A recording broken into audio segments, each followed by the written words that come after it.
Sa malinawon ug matahom nga lungsod sa Alcantara, Cebu, nahimutang ang usa ka komunidad diin ang matag usa adunay tagsa-tagsa ka mga damgo ug tinguha.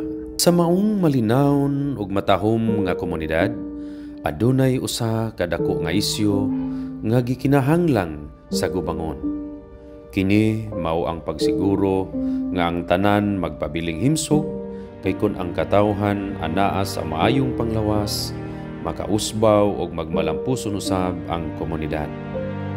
Para masayran gayod ang kahugot sa maong kahimtang, gihimo ang sunod-sunod nga research, interview, ug gagmayng mga diskusyon ug panaghisgot. Ang maong pagtuki naghatag og maayong panglantaw kabahin sa realidad nga giatubang sa mga Alcantarahanon. Ang sentro sa problema ang limitadong kapasidad sa pag-angkon og angay og epektibong sistema aron pagsuporta sa maayong panglawas.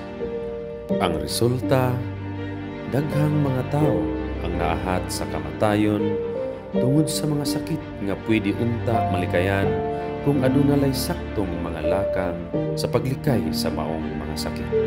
Dugang pa, daghang mga tao sa komunidad ang nakasinati og malnutrisyon nga gadugang usab sa mga hagit nga ilang gipangatuban. Ang mga hinungdan, ang uban wala gaatiman sa ilang panglawas tungod sa sayop nga mga tutuo, limitadong supply, limpyo nga tubig, pagmintinar ug limpyong palibot ug mga problema sa pagdumala sa serbisyong panglawas. Sa ginaingon pa ni Alcantara Mayor Attorney Fritz Lastimoso, if you look deeper, scientifically, and records will show na ang kulang, dako kay kulang sa health conditions sa lungsod.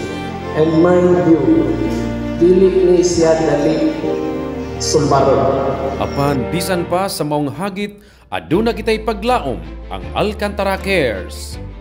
Ang Alcantara Cares sa pakigtambayayong sa Ramon Abuitis Foundation Incorporated ug sa Department of Health Region 7 kauban ang mga local partners nagbuhat og mga lakang aron sa pagsulbad nining mga hagit. Human sa malampusong pagkumpleto sa Municipal Health Leadership and Governance Program kung MHLGP sa DOH, ang mga leaders sa Alcantara, pinanguluhan ni Mayor Fritz Lastimoso, nagama o kaugalingong Health Action Plan. Pinaagi sa tinuyo ng mga interbensyon sama sa mga programa sa advokasya, paglambo sa kapasidad, pagpangulo o pagdumala ug uban pang programa sa maayong panglawas.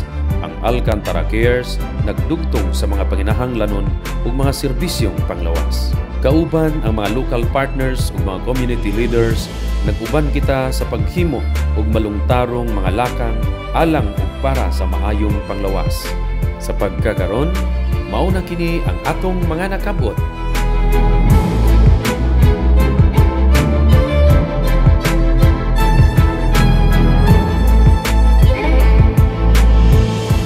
Uban sa matag Alcantarahanon ug sa Local Government Health Unit sa Alcantara, dili lang kay nagbag-o kita og kinabuhi, nagatukod usab kita og mas himsog nga tugmaon alang sa atong komunidad.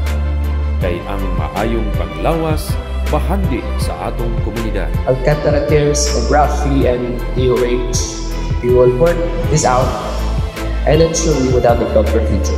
Duyo kita sa atong misyon nga mahatagan og kapasidad ang tanang Alcantarahanon aron sa pag-atiman sa ilang kaugalingon ug sa pag-angkon sa mga kinahanglanong panglawas. Para sa dugang nga mga kasayuran, palihog sa pagbisita sa atong Rural Health Unit ug sa atong mga social media page.